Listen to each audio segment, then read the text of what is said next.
Michael Saylor, the co-founder and executive chairman of MicroStrategy, has become one of the most outspoken advocates of Bitcoin in corporate finance. His company has invested billions of dollars into Bitcoin, seeing it as a hedge against inflation and a strategic reserve asset. But behind the headlines, Saylor's bold strategy carries serious risks.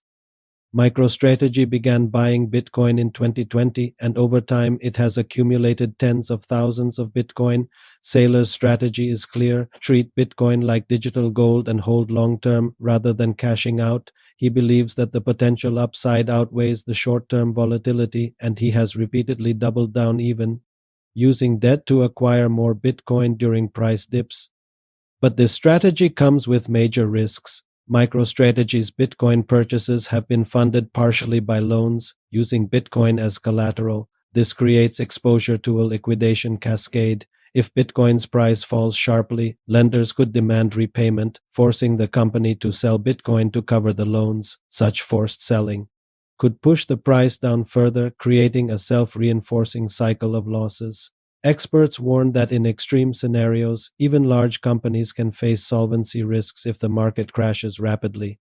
Despite the risks, Saylor continues to defend the strategy. He argues that Bitcoin's long-term adoption and scarcity provide a margin of safety. Yet analysts point out that a sudden market downturn could trigger a cascade affecting not only MicroStrategy but other companies and institutional investors who follow similar strategies. In other words, Saylor's bet is not just a personal or corporate gamble, it's part of a broader network risk in the Bitcoin market.